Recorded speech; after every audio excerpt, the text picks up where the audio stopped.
श्री राम जो है कि श्री राम का चरित्र मधुर है, कोमल है, रसमय है, और उसके साथ साथ उसकी विशेषता यही है कि वो सब कुछ होते हुए भी स्वयं उनमें कोई अभिमान नहीं, कोई कर्तृत्व नहीं। मानो गोस्वामी जी ने जब संसार को देखा, पाया, इतना कष्ट पाया, इतना दुख पाया उन्होंने, जब गोस्वामी जी ने रामायण में ये कहा कि नहीं दरिद्र सम दुख जग माही, दरिद्रता से बढ़कर के कोई दुख नहीं है, तो केवल साहित्य का सत्य नहीं था, जीवन में अनुभव किया हुआ और भोगा हुआ सत्य था। वो आप कल्पना कीजिए कि जिस बालक को दरवाजे दरवाजे भटकना पड़ा हो भिक्षा मांगने के लिए, और लोग भिक्षा देते समय भी यह चिंता करते रहे हों कि सवेरे सवेरे लड़के का मुंह देख लिया, पता नहीं दिन कैसा बीतेगा। दिन अगर खराब बीतता है तो हम लोगों के मुंह से यही निकलता है, पता नहीं किसका मुंह देख के उठे थे। मानो हमारे मुख में तो कोई कमी है नहीं, जो कमी होगी किसी दूसरे के मुंह में ही होगी। नहीं तो हम कहते कि भाई आज दिन बुरा कि नहीं, पता नहीं किसका मुंह देख के उठे थे। तो गोस्वामी जी को देख करके तो यही समझते थे, अभी आ गया भागा, भिक्षा मांग रहा है, न दे तो भी ठीक नहीं, और दे तो पता नहीं दिन कैसा बीतेगा। जिन्होंने इतना कष्ट भोगा उन्होंने एक संत का आश्रय प्राप्त किया, और वो संत नरहर दास।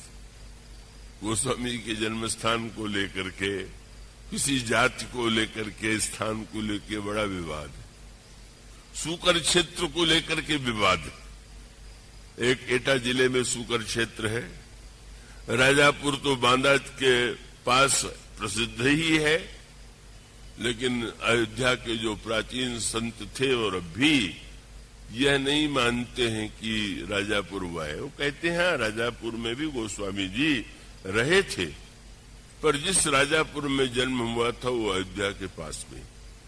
जिस सूकर में उन्होंने कथा सुनी थी वो अयोध्या से कुछ दूर, वहां पर भी संगम है, और वहीं पर उन्होंने कथा भी सुनी थी। और वो सूकर खेत के नाम से वो स्थान प्रसिद्ध है। जिस बालक को कोई देखना नहीं चाहता था, जिसका मुंह, आज झगड़ा हो रहा है कि वो हमारे यहाँ पैदा हुए थे, हमारे यहाँ पैदा हुए थे, हमारी जात में पैदा हुए थे। कैसी समाज की विसंगति और विडंबना है। वो मैं एक संस्मरण अभी ताजा सुनाऊं। मुझसे कहा गया कि यहाँ जो सूकर खेत है, राजापुर है, उसको देखने के लिए चलिए। ये था कि वहां जाएंगे और वो देख के आ जाएंगे।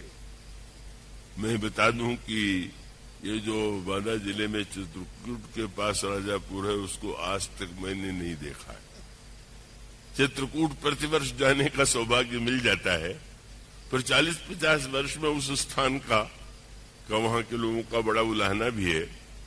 पर वो मेरे मन में कुछ ऐसी भावना बनी रही है कि वे जिन तुलसीदास जी की हम पूजा करते हैं वो तो चित्रकूट में ही उनका निर्माण हुआ।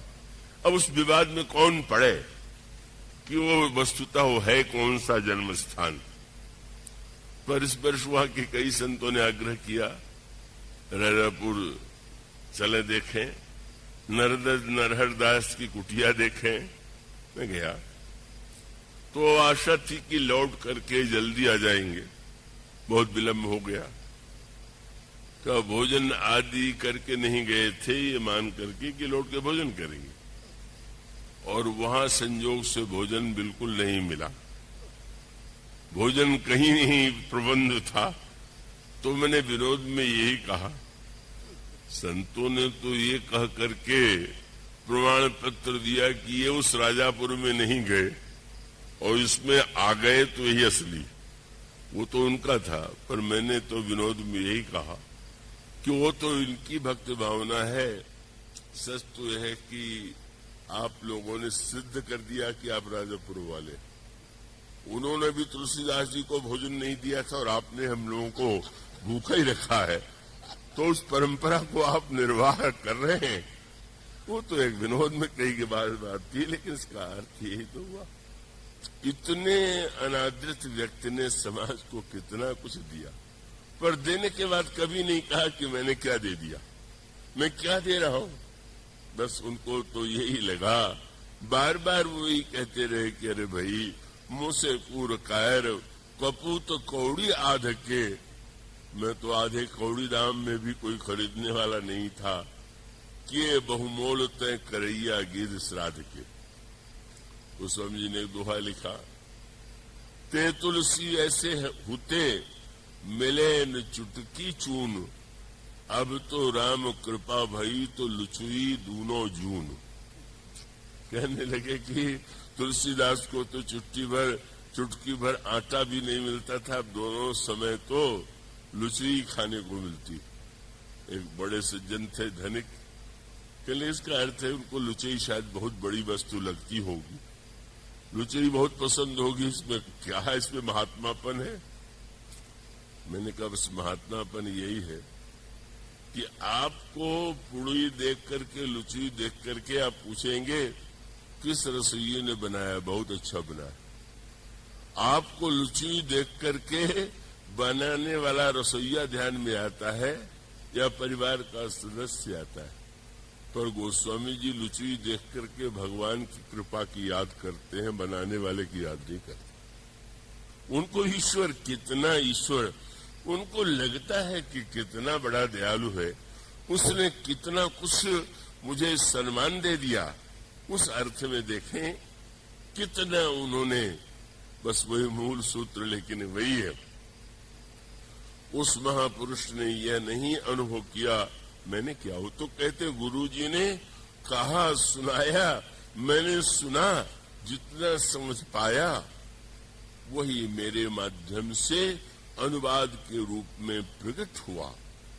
यह जो गोस्वामी जी का कि यह जो सार्वकालिकता है, प्रासंगिकता है, वो इसीलिए कि व्यक्ति एक देश और एक काल में ही उत्पन्न होता है, लेकिन जब वह कर्तृत्व से मुक्त हो जाता है, गोस्वामी जी की तरह वह गाथा जो आपके सामने कही जा चुकी है कि मूर्तिकार को किसी ज्योतिषी ने बता दिया कि तुम्हारी 1 वर्ष बाद मृत्यु हो जाएगी। इतना बड़ा कलाकार था कि उसने मृत्यु को भी धोखा देने का निर्णय किया और साल भर में उसने अपने 12 मूर्तियां बनाई और इतनी विलक्षण कि देख करके लगता ही नहीं था कि ये मूर्ति है कि व्यक्ति है। और जिस दिन मृत्यु का दिन था उस दिन वो मूर्तियों के बीच में बैठ गया। यमराज के दूत आए और बस देखने लगे।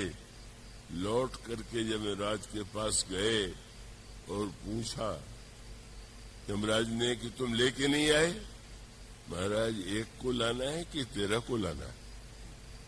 वहां तो 13 एक जैसे बैठे हुए। उन्होंने कहा अच्छा, अब कान में मैं उपाय बता रहा हूं, अब जाना, वो मंत्र तुम वहां बोल देना, फिर 1 को लेके आ जाना। और वो जब गए तो जहां पर मूर्तिकार और मूर्तियां थीं, खड़े होकर के कहने लगे विश्व के इतिहास में ऐसा मूर्ति बनाने वाला कोई नहीं हुआ, अगर मिल जाए तो उसका हाथ चूम ले। मूर्तिकार खड़ा हो गया, मैंने बनाया, चलो। मानो मूर्ति अमर हो गई और मूर्तिकार मर गया।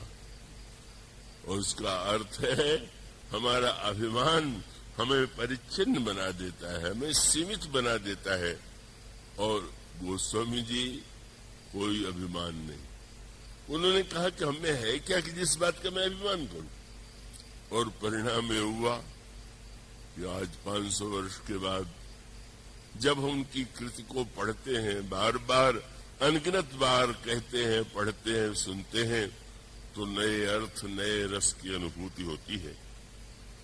इसलिए सचमुच यह राम कथा तुलसीदास के माध्यम से जो प्रकट हुई, उस पंचसती के मनाने का अर्थ यही है कि हम उनके सिद्धांतों को उनके रहस्यों को, जो सूत्र उनके द्वारा प्रकट हुए, पर जिसके लिए उन्होंने अपने को नहीं माना कि मैं दूसरों का कल्याण कर रहा हूं। उन्होंने नहीं कहा कि मैं लोगों के कल्याण के लिए कर रहा हूं। उन्होंने तो बार बार, किसी ने पूछा, शंकर जी ने पार्वती को सुनाया, काकभूषुंड जी ने गरुड़ को सुनाया, याज्ञवल्क्य जी ने भरद्वाज को सुनाया, आप किसको सुना रहे हैं? जनता को? नहीं भाई, मैं जनता को नहीं सुना रहा हूं। किसको सुना रहे हैं? रामायण में एक शब्द आप बार बार पावेंगे, उनका श्रोता मन है, और मन को भी जो विशेषण देते हैं, भला कौन वक्ता श्रोता को विशेषण दे सकता? जब वो कहते हैं अरे मन तू सुन, तो एक शब्द जोड़ देते हैं, क्या?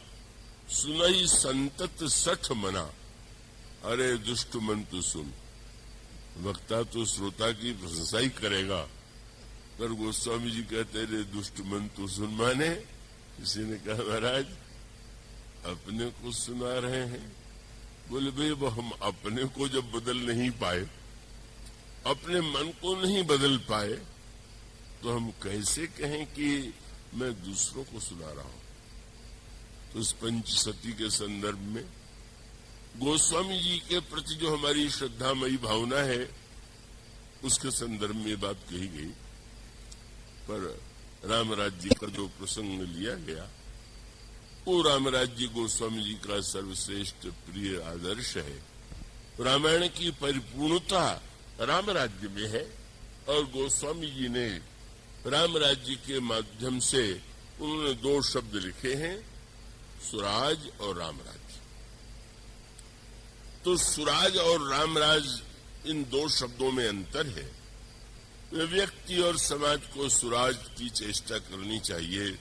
रामराज तो बहुत आगे की बात है, बहुत ऊंची बात है।